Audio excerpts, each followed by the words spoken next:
살다 보면 우리는 정말 다양한 사람들을 마주하게 됩니다. 가족, 친구, 동료, 상사, 심지어는 잠시 스쳐 지나가는 인연까지. 그 중에는 존중과 배려의 마음으로 상대를 대하며 긍정적인 관계를 형성하는데 기여하는 분들도 많습니다.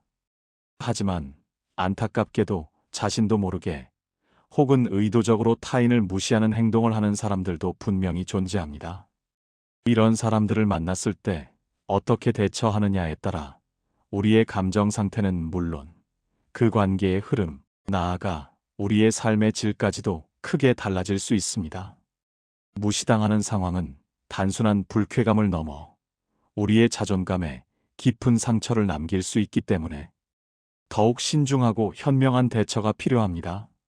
먼저, 무시하는 상황에 직면했을 때 끓어오르는 화를 참기 어렵고 당장이라도 상대방에게 똑같이 되갚아주고 싶은 충동에 휩싸이기도 합니다. 하지만 이 분노를 있는 그대로 감정적으로 표출하는 것은 때로는 상황을 더욱 악화시킬 수 있습니다. 오히려 상대방에게 빌미를 주거나 나의 이미지를 실추시키는 결과를 초래할 수도 있습니다. 그렇다면 어떻게 이 감정을 지혜롭게 조절하고 상처받지 않으면서 동시에 자신을 효과적으로 보호할 수 있을까요? 핵심은 바로 감정의 지혜로운 관리와 단호하지만 품격 있는 대처에 있습니다. 감정적인 대응보다는 이성적이고 전략적인 접근이 필요하다는 뜻입니다. 이것은 나의 가치를 지키면서 더욱 강력하게 대응하는 방법입니다. 무시하는 사람의 심리를 조금만 더 깊이 들여다보면 흥미로운 점들을 발견할 수 있습니다. 많은 경우 타인을 무시하는 행동은 그 사람의 내면에 깊이 자리한 불안감이나 낮은 자존감에서 비롯됩니다. 자기 자신에 대한 확신이 부족하거나 열등감을 느끼는 사람들이 타인을 깎아내림으로써 일시적인 우월감을 느끼려는 경향이 있습니다. 마치 연약한 동물이 자신을 더 크게 보이려고 위협하는 행동과 유사하다고 볼 수 있습니다.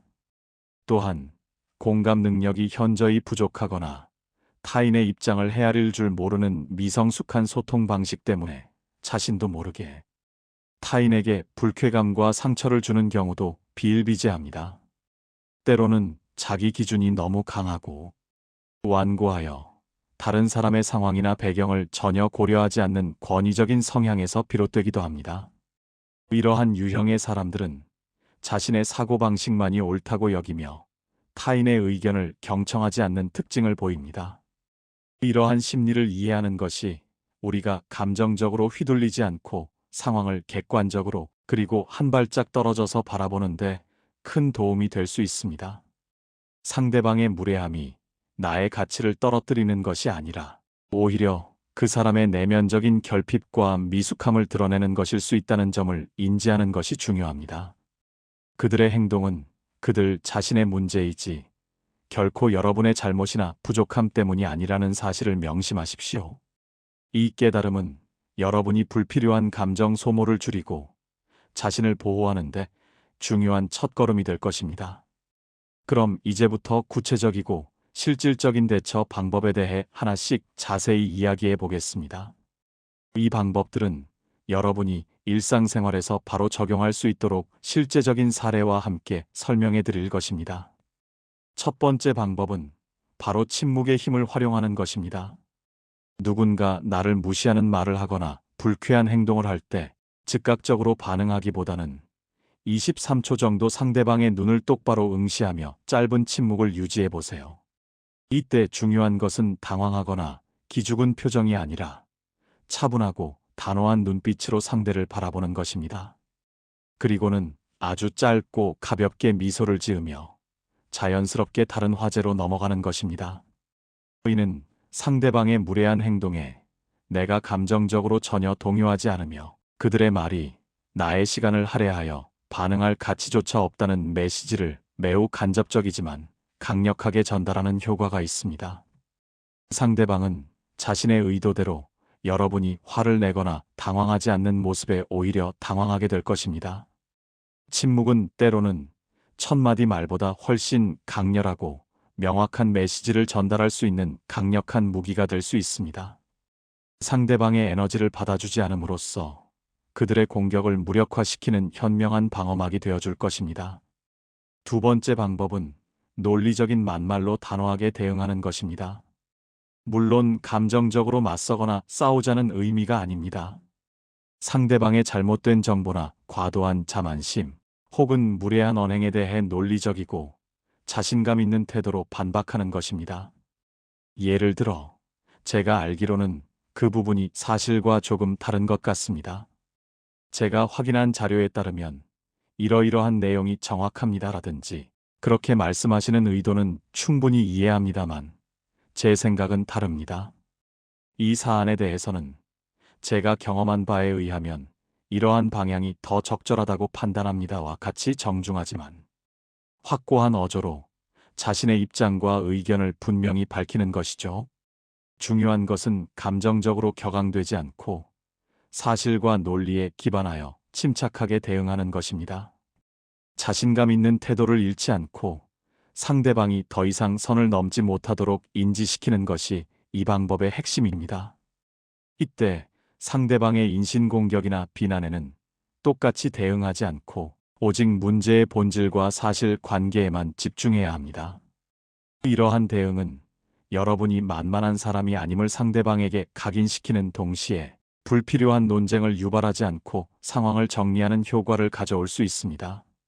세 번째는 적절한 거리두기입니다. 만약 지속적으로 여러분을 무시하거나 불편하게 만드는 사람이 있다면 그 사람과의 접촉을 물리적, 심리적으로 최소화하는 것이 현명한 선택입니다. 모든 관계가 나에게 긍정적인 영향을 주는 것은 아닙니다. 꼭 필요한 업무적인 대화 외에는 사적인 교류를 자제하고 만약 불가피하게 소통해야 할 경우에는 제3자를 통해 간접적으로 소통하는 것도 하나의 방법이 될 수 있습니다. 예를 들어 특정 업무를 그 사람과 직접 진행해야 한다면 이메일이나 공식적인 메신저를 통한 기록을 남기며 소통의 투명성을 확보하는 것이 좋습니다. 물리적, 심리적 거리를 두는 것은 나 자신을 불필요한 스트레스와 부정적인 감정으로부터 보호하고 에너지를 긍정적인 방향으로 사용할 수 있도록 돕는데 큰 도움이 됩니다. 이는 회피가 아니라 나 자신을 위한 전략적인 방어이자 자기 보호의 일환임을 기억하십시오. 네 번째 방법은 의식적으로 깍듯하게 대하기입니다. 상대방이 여러분에게 아무리 무례하게 행동하더라도 여러분은 오히려 더 예의 바르게 존댓말을 사용하고 깍듯하게 대하는 것입니다. 이는 상대방의 낮은 수준으로 여러분 자신을 낮추지 않고 여러분의 품격과 교양을 유지하는 동시에 상대방에게는 알 수 없는 불편함이나 심리적 압박감을 주는 효과가 있습니다. 예를 들어, 네, 과장님 말씀이 맞습니다만 혹시 이 부분에 대해서는 다시 한번 고려해 보실 의향은 없으신지요? 제 생각으로는 이러이러한 대안도 있을 것 같습니다와 같이 정중하지만 할 말은 다 하는 언어를 사용하는 것이죠. 이런 태도는 상대방에게 심리적인 부담감을 주어 자신의 무례한 행동을 되돌아보게 만들 수도 있습니다. 동시에 주변 사람들이 여러분의 침착하고 품위 있는 태도를 인지하게 하여 누가 진정으로 올바른 태도를 가지고 있는지 판단하게 하는 계기가 될 수도 있습니다. 이는 간접적이지만 매우 효과적인 방식으로 여러분의 가치를 드러내는 방법이 될 것입니다. 다섯 번째는 불쾌감을 명확하고 직접적으로 표현하는 것입니다. 무례한 행동에 대해 감추거나 참지 않고 상대방에게 자신의 불편한 감정을 정확하게 전달하는 것입니다. 예를 들어, 제 사진을 SNS에 허락 없이 올리시는 것은 매우 불편합니다.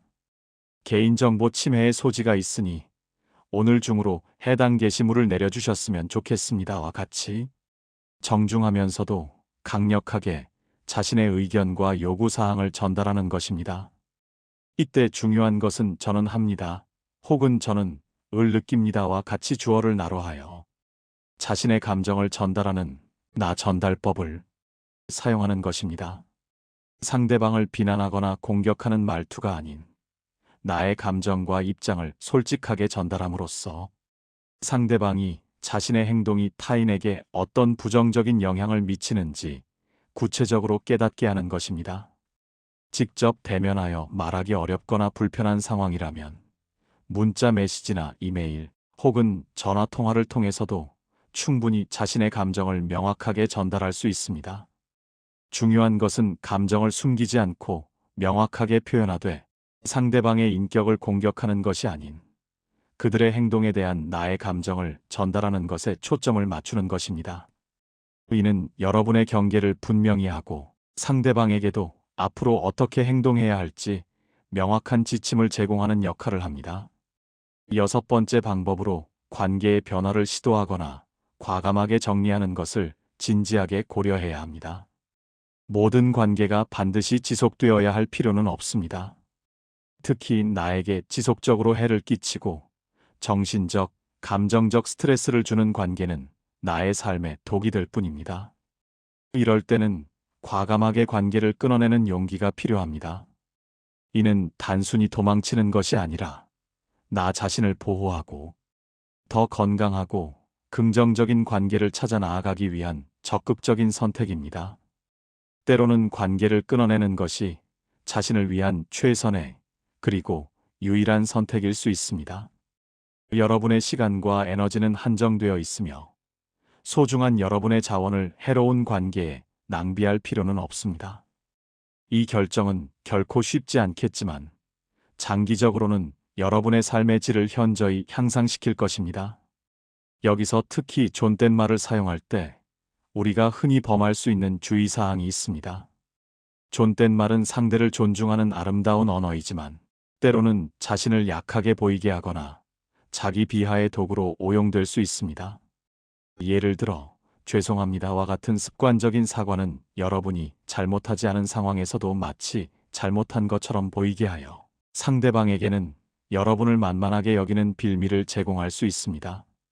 또한 저는 원래 못해서요와 같은 과도한 자기 비하 발언은 여러분의 자신감을 없어 보이게 만들고 스스로의 능력을 과소평가하는 인상을 줄 수 있습니다. 그리고 불편하고 불쾌한 상황에서도 그저 괜찮아요 라고 말하며 자신의 감정을 억누르는 것은 장기적으로 여러분의 마음을 병들게 하고 스트레스를 쌓이게 할 수 있습니다. 존댓말은 상대를 존중하는 표현이지 자신을 낮추거나 희생하는 도구가 되어서는 결코 안 됩니다. 자신의 감정과 의견을 존중하면서도 예의를 갖추는 방법을 배우는 것이 중요합니다. 존댓말을 사용하되 주체적으로 자신의 권리와 감정을 표현하는 연습이 필요합니다. 이 모든 방법의 기저에는 결코 만만하게 보이지 않는 태도가 중요합니다. 만만하게 보이지 않기 위해서는 무엇보다 자기 확신이 필요합니다. 스스로 결정하고 행동하며 타인의 허락이나 의견에 지나치게 의존하지 않는 독립적인 태도를 가지는 것입니다. 자신의 가치를 스스로 인정하고 믿는 것이죠. 또한 자기 집중을 통해 타인의 시선이나 평가에 휘둘리지 않고 나 자신에게로 온전히 시선을 돌리는 것이 중요합니다. 내가 좋아하는 것, 내가 잘하는 것에 몰두하며 끊임없이 자신을 발전시키고 성장시키는 것이야말로 가장 강력한 자기 방어이자 자기 증명입니다. 그리고 무엇보다 좋은 인간관계를 맺는 것에 적극적으로 투자하세요. 여러분에게 긍정적인 에너지를 주고받을 수 있는 사람들과의 관계는 나의 자존감을 높이고 어려운 상황에 대한 회복 탄력성을 길러주며 여러분의 삶을 더욱 풍요롭게 만들어줄 것입니다. 좋은 관계 속에서 여러분은 진정한 자신을 발견하고 타인의 무례함으로부터 더욱 단단해질 수 있습니다. 결론적으로 누군가 나를 무시할 때 화를 내지 않고 귀한 대접을 받는 방법은 바로 나 자신을 귀하게 여기는 것에서부터 시작됩니다. 타인의 부정적인 말이나 행동은 그들의 문제이지 결코 여러분의 가치를 훼손할 수 없습니다. 타인의 평가에 일희일비하지 않고 나 자신에게 집중하며 내면의 자존감을 단단하게 다지는 것이 가장 중요합니다. 그들의 행동에 감정적으로 휘둘리거나 반응하기보다는 앞서 말씀드린 지혜로운 대처 방법들을 활용하여 단호하게 자신을 보호하고 자신의 경계를 명확히 설정하십시오. 여러분은 존재 자체로 충분히 귀하고 소중한 존재입니다. 스스로를 존중하고 사랑할 때, 그리고 그 사랑을 바탕으로 당당하게 자신의 권리를 주장할 때, 비로소 타인으로부터도 진정한 존중과 귀한 대접을 얻을 수 있습니다. 오늘 이 이야기가 여러분의 삶에 작은 빛이 되어 무례함에 대처하는 현명한 지혜를 얻고 더욱 단단하고 행복한 삶을 살아가는데 도움이 되기를 진심으로 바랍니다. 감사합니다.